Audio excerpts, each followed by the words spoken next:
Welcome to Real Life Beyond Faith, where a formerly Christian, currently atheist couple takes a deep dive into the experience of life after deconversion.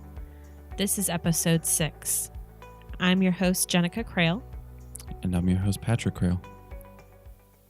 So before we get into our topic for this episode, we wanted to talk about a couple things that are going on in the world these days. Tomorrow, for us, our oldest son, Ethan, is starting his first day of kindergarten. Yeah, it's kind of nerve-wracking and exciting. Yeah, he's pretty excited about it. We went to orientation on Thursday last week, and we got to find out a little bit about what's going to be going on at school. And then we also had an open house on Monday where he actually got to meet his teacher, see his classroom and where he's going to be sitting and all that stuff. Yeah, I'm really excited for the little guy. Yeah, he seems pretty excited about it too. It's so weird that he's starting school. First of all, I never thought I would actually send him to school. I always thought I would homeschool my kids. But he's such a social butterfly. I didn't want to take that from him. He was so excited to start school. He's watched YouTube videos of other kids and, they're talking about going to school and stuff. And so I was like, well, I don't want to take that experience from him. Plus it's, it's fun. And those teachers, I'm sure, are better at teaching than I am. I mean, they went to school for teaching. Exactly for that. Yeah. Yeah. And I've discovered over the years that I'm not nearly as awesome as my mom is. She had 4 kids and homeschooled all of us. And I'm realizing now that that's not a lot of work. Yeah, it's a lot of work and it's not my strong suit. I think he will thrive in school. So I'm pretty stoked for him, but also kind of freaking out tonight as I'm getting everything ready for him. And I'm thinking, oh my God, what is he going to do without my help? Yeah, and he's there a full day. It's not a half day. It's a full day. Yeah, it's 9 a.m. to 4 p.m. pretty much. It's a long time for a little guy. Yeah, so hopefully he does well. It'll be a long time for me. Yeah. But we'll still have Jameson at home, and you'll have all day with him. Yeah, I'm curious how that's going to go, because I'm afraid that he's just going to be restless and, missing his playmate. I mean, he did pretty well when Ethan was going to preschool, but that was only half a day. That was 2 hours. Right. So we'll see. Yeah. Should be interesting. It's I'm sure he'll keep you busy and he'll be talking your ear off. Yeah. It's this next step in our journey as parents. It feels we have a kindergartner. Such a big deal, Yeah. But anyway, that's what's going on in our lives. Yeah. The world, at least our country is experiencing quite a bit of a disaster. Yeah, in Texas. Yeah. Hurricane Harvey hit Texas this past weekend. Right, and I'm not sure when we'll be releasing this episode, so this might be kind of old news to all you guys, but yeah, we're pretty upset and devastated for the families and the people down in Texas who are being affected by this. It's just absolutely horrible. Reminds me of the Katrina disaster. Mm-hmm. I went down there to help with Katrina relief, and I remember just the utter devastation in the houses that were just completely destroyed and all the damage. And I mean, I went down there 4 years after the Hurricane Katrina, and there was still just so much devastation. So I would imagine that this is going to be similar to that, and it just breaks my heart. Yeah. And you don't realize how devastating it is. I don't remember how long ago it was. It was years ago. We were living at your parents' house, and we got hit with a minor flood. And even that was just a lot of work to, clean up and, make sure everything was, dried and recover stuff. And that was a minor flood. A hurricane with lots of water and wind damage, that's a lot of work. Yeah, and I was reading a story about a family's home that took on 19 inches of water in their home. And I'm sure there are stories of even worse. But I mean, just picturing that and realizing how much that destroys. And that's disgusting water. I mean, Yeah. everything is destroyed. And I can't wrap my mind around it because I haven't experienced it myself. But what I can imagine of it is just heartbreaking. That's all I can think to say is it's just heartbreaking. Yeah. So, some of our other podcasting friends, like Callie Wright from the Gatheist Manifesto, she had a live stream for support, raising money for Foundation Beyond Belief. And we're also going to plug that tonight. Yeah.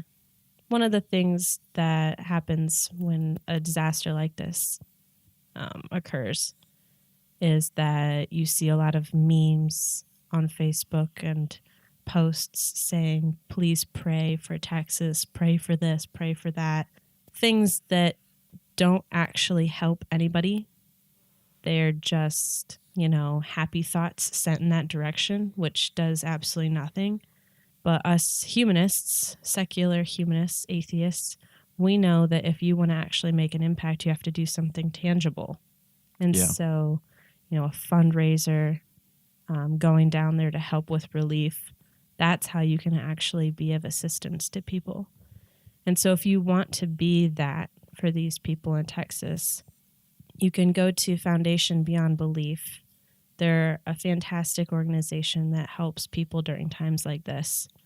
And the link is fbbgive.org. Or if you just do a Google search for Foundation Beyond Belief, it's right on the homepage. Yeah, and you can just click either donate in the upper right corner or on the actual homepage. It has a link for disaster recovery, and you can donate right there. It's very easy. I did it the other night, and I am confident that my money is going to a great organization that will do good things to help with the relief from this hurricane. Right on. Stay tuned as we talk about ways to support your loved one. Hey all you listeners, I'm Robert. And I'm Amy from Secular Yakking. And we just wanted to let you know that if you've got 30 minutes to kill, then we're the podcast for you. We're just some old married couple who's been yakking at each other over the many years. And we thought we should start making it so you can listen in on our yakking.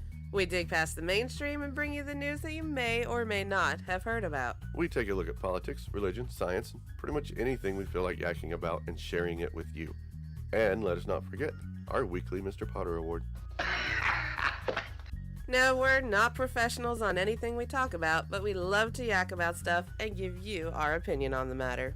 So tune in at secularyakking.com or check out our feed on iTunes, Stitcher, iHeartRadio, and anywhere good podcasts can be heard. And who knows what craziness will happen.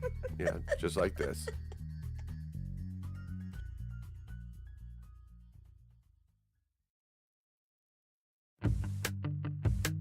Hi, this is Trav Mamone, host of the By Any Means podcast. Join me every week as I interview bloggers, podcasters, writers, and activists about the intersections of atheism, humanism, racial justice, feminism, LGBTQ rights, and other social issues. You can subscribe to the podcast through iTunes, Spreaker, and Stitcher, and you can read my blog at freethoughtblogs.com/byanymeans. And remember, that's bi spelled B-I. Come take a listen to the musings of a queer humanist because, hey, aren't we all a little bi-curious?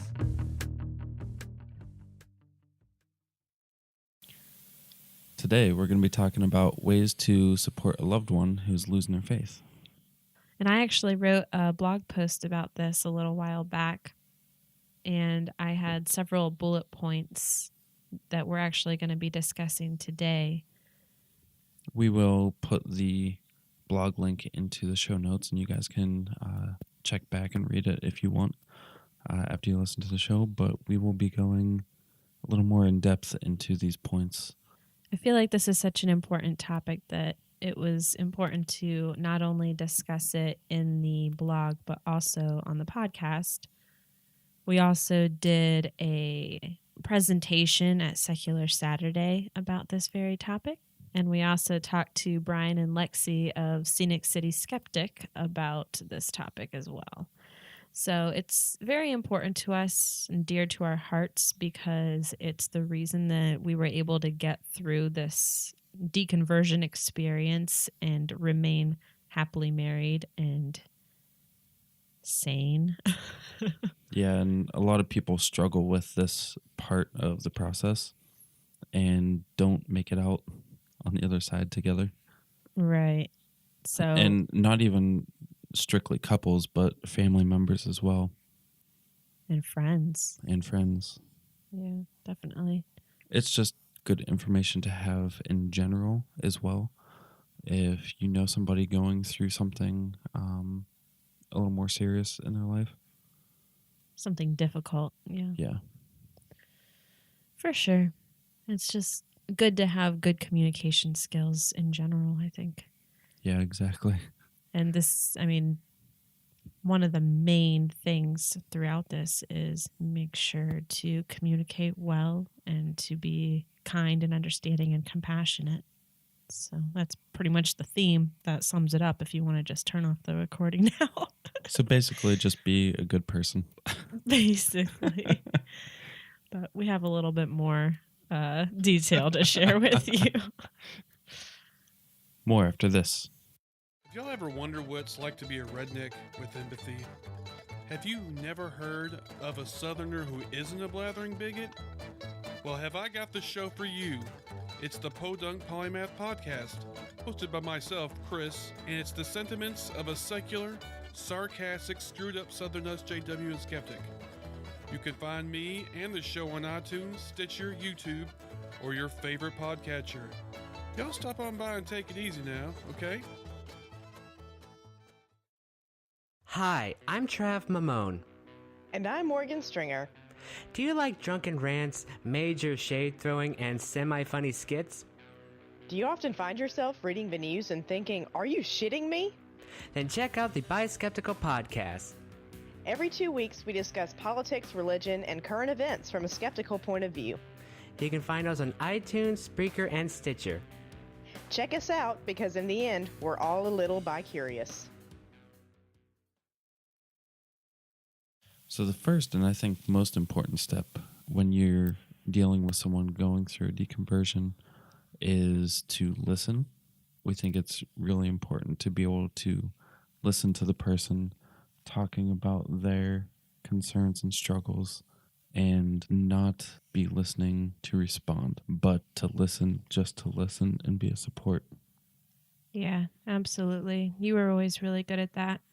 I always appreciated being able to just sit there and unload with you, and you would listen. You didn't just listen, like you responded and you showed that you were understanding what I was saying and being compassionate about it. Yeah, I would ask you questions about like what you were talking about, like to help understand what you were talking about. Right. And in like active listening training, you're actually taught to ask clarifying questions and to reflect back what the person is saying. And repeat what they said, like in different words, to Right. try to understand it yourself.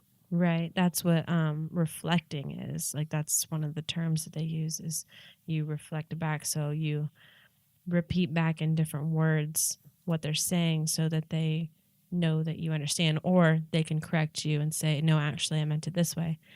I don't even think you knew those techniques of active listening, but you were utilizing them anyway just because you're a great listener. And it was extremely helpful, extremely therapeutic to me to be able to just unload and express myself with you. Right. And I really appreciate that. Thanks, baby. Thank you. You're good peeps. Yes. In fact, all of these points that I made in the blog post and that we're going to talk about tonight are things that Patrick did very well, actually. When I was writing this blog post, I was actually just thinking back to things that he did that were helpful when I was starting to lose, my faith and come out of religion. And I was just point by point writing out, okay, well, he did this and he did this. So it was actually pretty easy for me to write this article because I had a perfect example right there in front of me. So the next point, this one is also one of the ones that I think is very important, is don't take it personally. Which is really hard to do for some people, Right. for a lot of people. Yeah. Because, and by don't take it personally, I mean like this is their journey. This is their experience. It's not about you. And it may feel like it's about you, especially if you're very, tied up into the religion that they're coming out of. It can feel like some of the things they say and express can feel like an attack. It's not, because this is them. This is them and what they're experiencing and what they're feeling.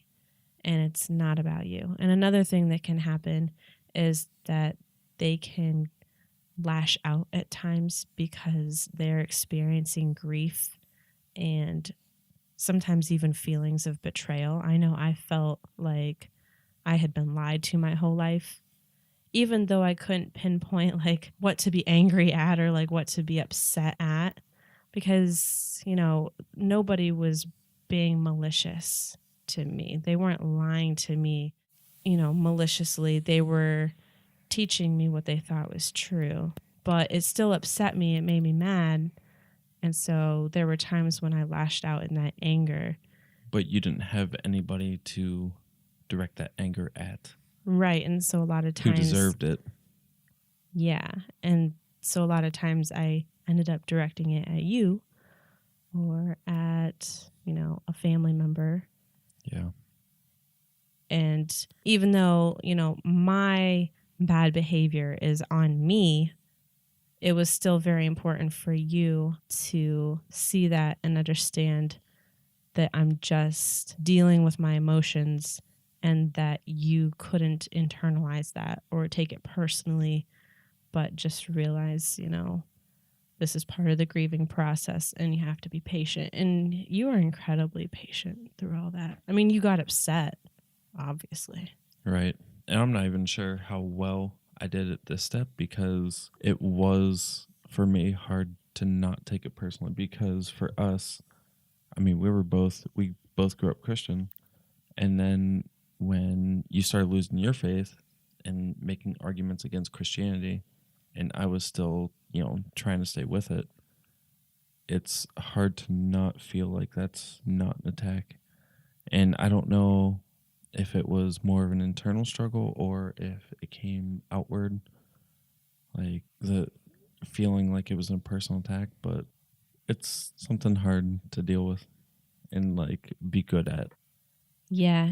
And I know like some people will actually make it personal. Like they'll actually attack, Right. Like I know like some atheists, they go through their angry phase and they just take it out on everybody and they do make it personal and they do call people idiots and stuff. I'm not talking about that necessarily. Like with them, confront them, but don't make their anger and their, what's the word I'm looking for? Angst. Don't let their angst become yours.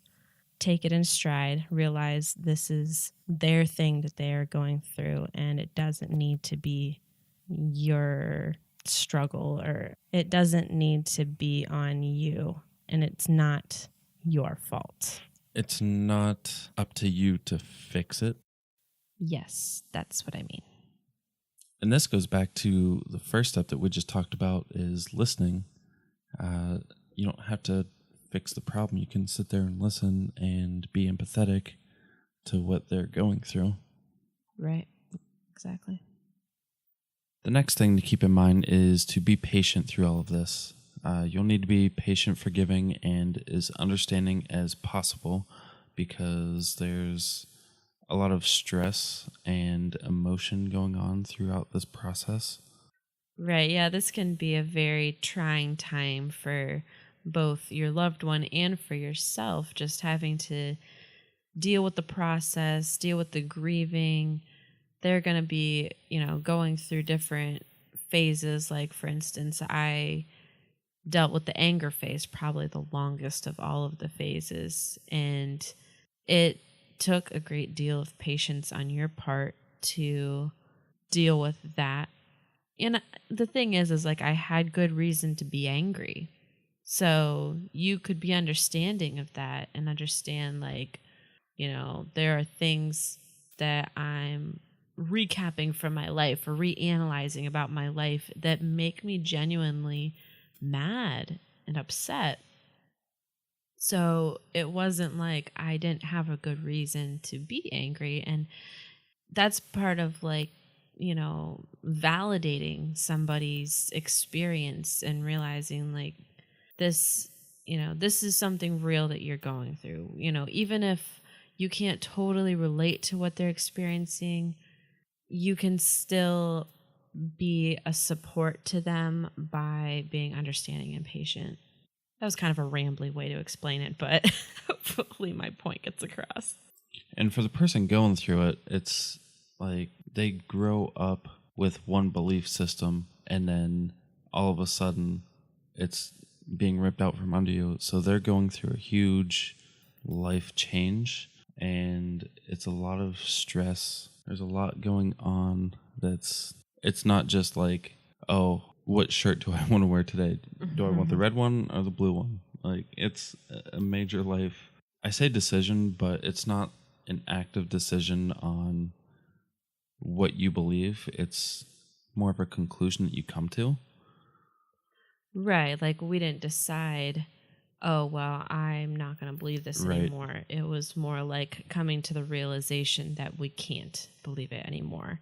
That based on what we know, based on the evidence or the lack thereof, there is no other conclusion that we can draw at this point until we're presented with more sound evidence that there is a God. Right now, we don't have that evidence. Therefore, it is impossible at this point to believe in something that we simply cannot believe in. Right. Yeah, I totally agree with that point. So I think the next thing that you should try to do for the person who is, coming out of religion or has left religion is be a shoulder to cry on. Be someone that they can come to and feel safe with. Be that support person. And if you're someone who is on the other side of that and you're the one leaving your religion, find a support person. Find that person for you who will be your shoulder to cry on, someone that you can trust and that you can feel safe with to talk about this stuff. Even if it's someone on, say, the Recovering from Religion helpline, chat line, it doesn't necessarily have to be someone in your life because a lot of people don't have that person. But find somebody that you can talk to and rely on, maybe even before coming out to anybody, because you can have that safety net first. I feel like that's such an important role throughout this, is the one person or the few people that you can really be open and honest with, because it's so therapeutic and it's so helpful just to talk this stuff through. And not everyone has as hard of a time as some of us, and we recognize that. But for a good majority of us, especially those of us coming from like evangelical or fundamentalist faiths that we took very seriously, most likely it's gonna be kind of a traumatic time for you, or at least like a huge adjustment to make. So just make sure that, if you're the one leaving religion, that you have some sort of support, even if it's just a therapist or the helpline.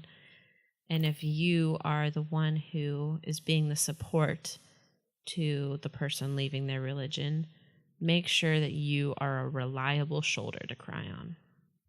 Right. And along the lines of the, Secular Therapy Project or Recovering from Religion, they are helpful because they're not too close to the situation.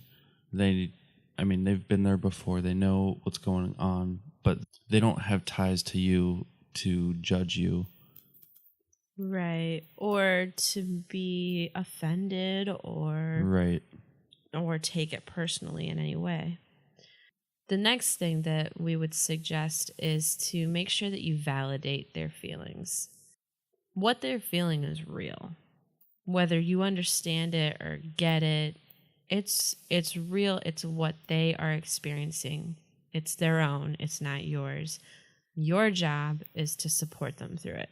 And it's pretty easy to get into that mindset of dismissing them and their thoughts and what they're saying because you can't relate to them.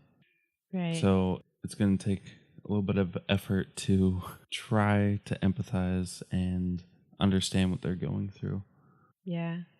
And it's important to acknowledge when they're feeling, say, frustration or disappointment.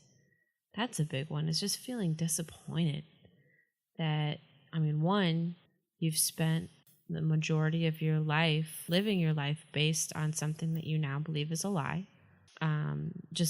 Sadness, missing things that you once loved, or feeling like you've wasted years of your life. Like, there are a lot of emotions that someone can experience. So to be someone who can validate those feelings is a huge, huge help to the person. And it's really easy to do. If they're talking to you about it and they tell you something that sounds like it's really frustrating, all you have to do is say, wow, that sounds like it's really frustrating. And just that small, simple little phrase can make a world of difference to them. I know that was really impactful for me, just to have you to like bounce things off of. Mm-hmm. I would just be venting and like pouring myself out, and you just empathized. You were like, yeah, that's really crazy. That's frustrating. I'm like, Yeah, okay, thank you for understanding. Yeah. And you can even ask, like, that must be pretty frustrating. That must make you mad. Why does it make you feel that way? Or how does that make you feel? Acknowledge their feeling, and then you can even, ask about it. Right. To make them expand upon it. Yeah. Yeah, that's a good point. Another point to keep in mind, and I just mentioned it just a couple minutes ago, is that you should respect their conclusion, and it's not their decision. It's not an active decision to reject religion or reject God. It's a conclusion that you come to after you do research and find that there's not enough evidence there. The biggest point here, though, is to respect their conclusion. Even if that conclusion is different than yours, because everyone interprets the evidence differently. Like, you may look at the evidence and come out of it still feeling like you have enough evidence there to believe. And that's not really even your decision, that's your conclusion. And you want someone to respect your conclusion as a believer. So that respect should be given to those who come to a different conclusion as well. You don't have to respect what they concluded, like you don't have to respect their beliefs, but you do have to respect them and respect that this is where they are right now. And that they did the work to get to that point. Yeah. And that they can't believe otherwise, even if they tried, without evidence. Right. You can't force yourself to, for example, believing in gravity.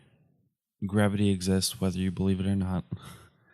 You can't decide to believe in it or not. Yeah, you can stand on top of a building and try as you may to believe that if you jumped, gravity wouldn't affect you, that gravity doesn't exist. You can't choose to not believe that. It just is. And we know it based on the evidence. And so we can't decide not to believe it because we've been presented with the evidence that gravity exists and that you're always going to fall if you jump off of a building. It's the same thing with this, only it's a little bit more subjective because, people can be presented with the same evidence and still come to different conclusions, but Right. it's not really a choice. It's what their mind has made up based on evidence. So it's kind of confusing. Basically, all we're saying is just be fucking respectful. I mean, that's what it boils down to. Just respect their conclusion. Respect that it may be different than yours, but that it's valid based on what they have experienced and what they're going through. Yeah, that. Next, I would say don't try to control or fix the situation. I think, and this might be a stereotype, I don't know, but it seems to me like that's kind of a man thing. I mean, I may be totally wrong on that. There's probably women who feel the same way, but it seems like men like to fix a situation or like make it better, make you better. And so, I mean, I guess it could go either way, men or women. I'll try not to. Right. It is kind of natural, though, for men to try to want to fix things. And I don't know if that's a genetic thing or a cultural thing or what. Yeah. But, I mean, I know that you had to fight that urge with me. Like, you had to just let me go through the process and you had to tell me, experience the emotions and stuff. And I had to tell you, like, you can't fix this for me. I know you want to. Right.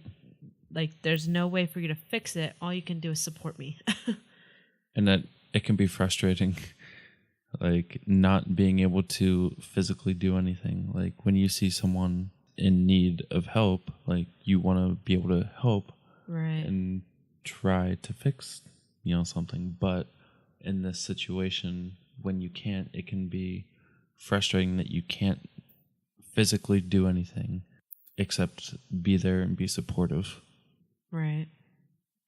We've already hit on this point, but recognizing that they may be going through the grief process is also very important. Maybe study up on what the grief process looks like and how you can help them, work their way through that.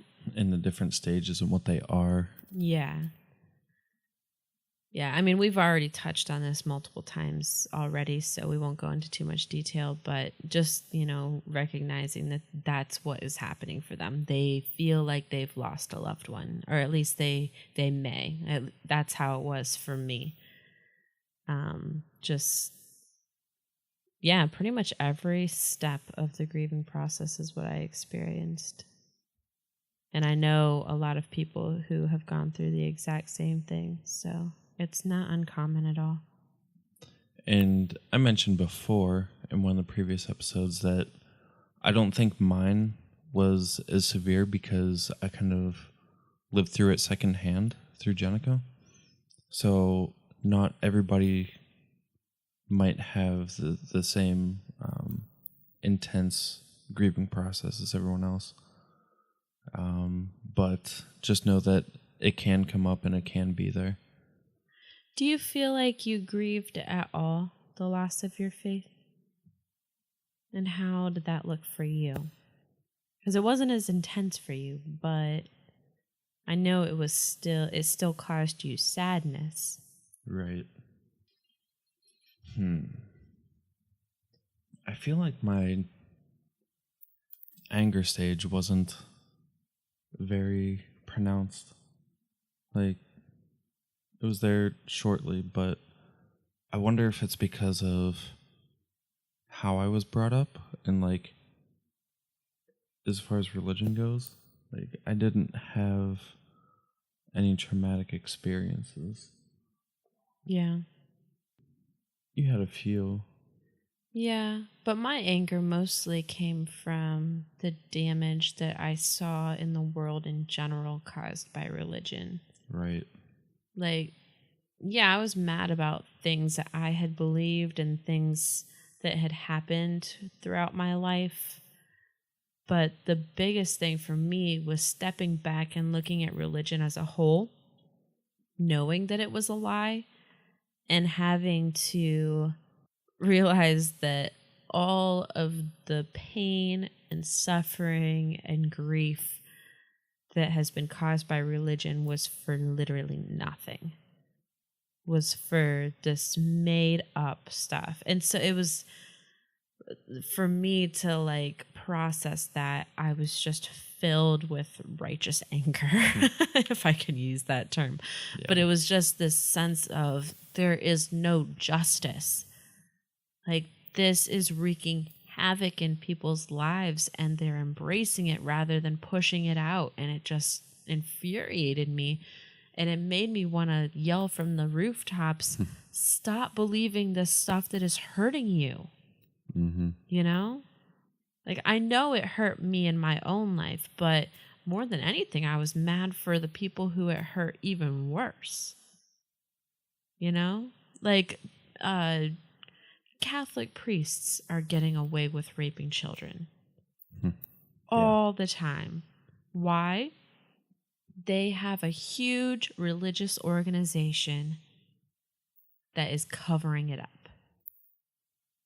That wouldn't be possible outside of a powerful religious organization that has, you know, brainwashed people to a degree. That makes me angry. It makes me angry that sex is being repressed and suppressed. Sexuality, an appropriate human expression of sexuality, is being suppressed. Religious abstinence education regarding sexuality. All of these things, I'm just realizing, like, this, all of these things that are hurting people are based on a lie. It's almost impossible to not be angry about that. Not to mention wars. Yeah, wars. And terror attacks. Terrorism. I mean, the list is unending. Like, I could sit here and give example after example. I'm not going to do that because I'm not trying to make you angry. But, Yeah. But, like, those are the kinds of things that you realize, holy shit, this is completely based on religion. It wouldn't be as severe, or it wouldn't exist at all if it wasn't for religion. That's infuriating. Yeah. And I don't think all that stuff hit me all at once. Yeah. You probably only had to deal with it because I brought it up. I think for me, it was mostly because I was too preoccupied with dealing with stuff at home, with you going through deconversion, with me trying to do all the research and figure out what it meant for me. I don't think I thought about all of the repercussions all at once. Yeah, and I mean, that's just a personality difference between us. Yeah. I have this, I don't know, like, beacon for injustice thing. like it's almost like I search it out, like, that is not just, and have this like righteous anger, and like, I want to change the world. I want to do something. Like, I just have that, you know, activist personality. Whereas for you, you're more practical. You're just like trying to get us day by day, like, through. I mean, you work full time. Mm-hmm. We have 2 children. We have 2 cats. Like, we just used to have a turtle. You're just trying to, you know, get us through, and you know, make us survive or something crazy like that. And I'm just like, we need to go change the world. And you're just like, chill out. Hold up. But back it up. You can't do everything. You can't change everyone. Like, well, I can do my part. I mean, don't get me wrong. Both of us are needed in this world, but we're just different. Yeah. Don't get me wrong. Like, I love justice and hate injustice. Mm-hmm. But it's, the personality thing makes it a little bit different. Yeah, I've got the fiery Jinx. Jinx again. Stop it. I've got the fiery, passionate personality, and I'm more laid back. Yeah. Which is funny because in some ways I can be pretty laid back too. And you are the fiery one. Like if we're driving. No, if you're driving. I'm like just chill. Like people cut us off and I'm just like, haha. You're freaking out. So we have our own little I don't know, pet peeves or whatever. But my biggest pet peeve is religion. And again, you're just trying to keep us alive. So people cutting us off in traffic, you're pretty pissed off about that. Anyway, we should probably get back on topic. Generally, just people doing stupid things. Yeah. That's what really gets you fired up. Which kind of ties in. Anyways. Moving on. Too much rambling. Oh my gosh. We went totally off on a tangent. Yeah. How did we get here? The next thing to be aware of is to communicate openly and honestly about your feelings, the listener, the supporter or the supported person. Just because the other person is going through all this stuff doesn't mean that you don't have your own stuff to deal with or your own feelings that you're trying to deal with. You know, realize that you can be going through some of these steps as well, like disappointment, anger, denial, sadness. And if you keep it bottled up and if you're the only one doing the supporting, you're gonna hit your breaking point at some point. So it's beneficial for you to be able to talk openly about what you're going through and about your feelings. Did you feel like you could talk to me, or did you ever feel like you were coming close to hitting your breaking point? No, I don't, because we had good communication. Yeah. Yeah, I remember us just talking about literally everything. And I think that really helped. Yeah. There may have been like a night or two where discussions were leading in certain directions where I wasn't able to express myself as well. But it didn't last long. Like, if anything, it was just for the night, and then we talked about it the next day. Right.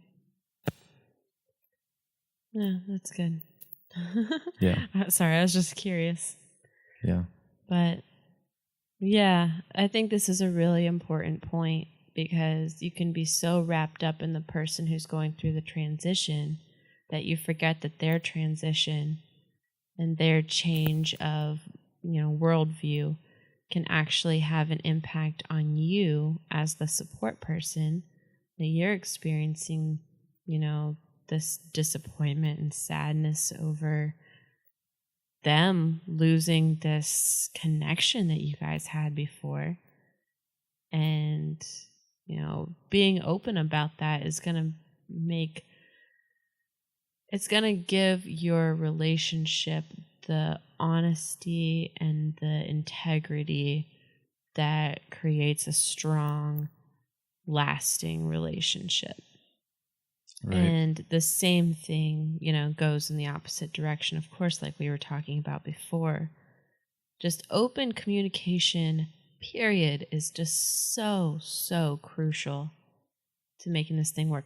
And not only open communication, but in a calm, understanding way that doesn't put the other person on the defensive, that it's just you expressing what you're experiencing and what you're feeling rather than saying, offensive things that's going to make them, want to, fight back or like argue with you. You know what I mean? Does that make sense, Pat? Yeah. And that doesn't mean that you're not going to have those heated arguments and you're not going to have those, tough conversations. Right. But this is where the open communication plays a beneficial role, is if you have that open communication, you can have those arguments and then come back together to discuss it and talk about what was hurtful to you or what you did that was hurtful and work through it. Right. Yeah. Absolutely. And keep in mind that as the supportive person, you don't have to carry that burden all by yourself. Like, for the person going through it, it's easy to realize that they're going through a lot, but then it might not be as easy to realize that you have a lot going on as well. Does that make sense? Yeah, absolutely. Just being self-aware. Yeah. Like, you don't want to hit that breaking point. Like, you want to be able to have that release. Yeah, self-care is so important during any kind of like big life change like this. Just taking time to yourself, whether that's a warm bath, reading a book, Going for a run. Or going drive. for a walk or run or drive or whatever you have to do just to like take some time to yourself. Paint. I know like that could be very therapeutic. That's one of the things that I used actually. I like kind of let my artistic side come out and just expressed myself through crafty things, making jewelry, painting. So there's plenty of ways to take good care of yourself. Basically, just find something that you enjoy and do it.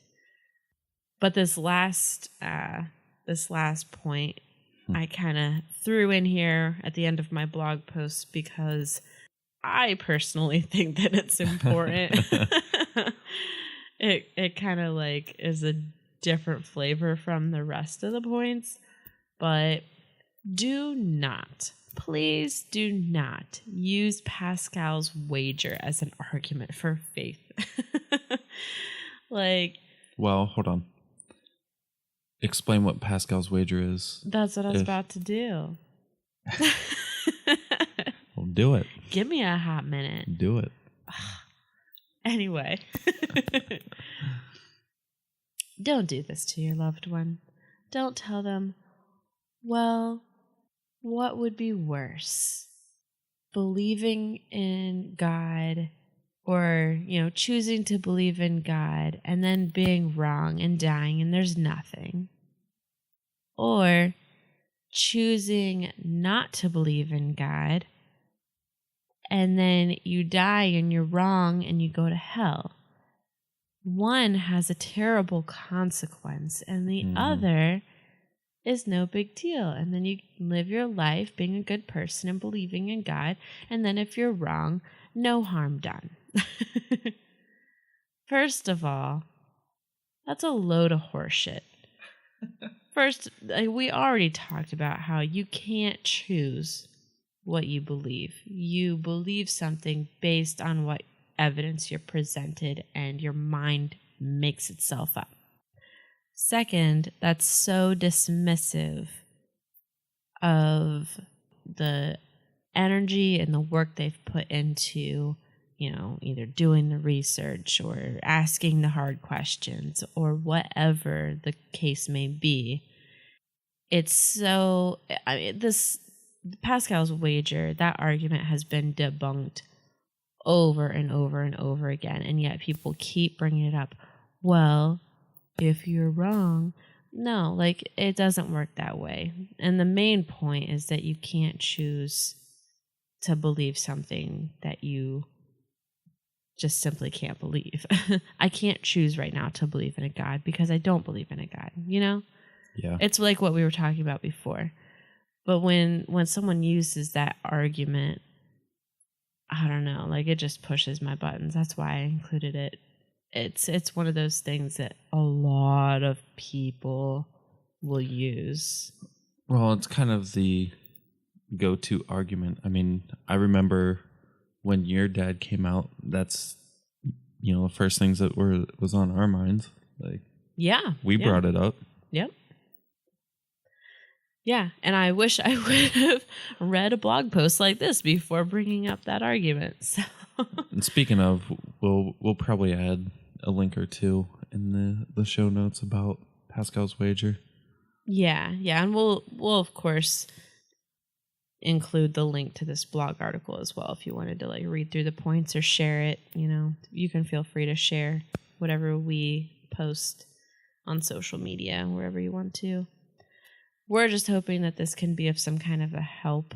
If you know somebody who is the support person for someone who's losing their faith, whether they're religious or not. I mean, these points can be useful to people who are non-religious who are helping someone who is losing their faith too. So, right. Yeah, my foot is falling asleep, just so you know. So hopefully we covered hard times. Some, speaking of hard times. Shut up. Hopefully we covered what? I quit. No, you're not allowed to quit. Hopefully we covered some points that will be helpful. And if you have any feedback, suggestions, ridicule. Hopefully not. Anything, but probably. Anything that you would like to share with us. I mean, you can absolutely feel free to reach out to us on Facebook at facebook.com/reallifebeyondfaith. Twitter is at RLBFpod. Patreon at patreon.com/reallifebeyondfaith. Yeah, I don't know if there is a way to message us on Patreon. And then another way would be reallifebeyondfaith@gmail.com. So thanks for listening this week. We hope that we gave you at least some things to think about, and hopefully it will be helpful in your interactions with the loved ones in your life or your close friends and relatives. And we will see you next time.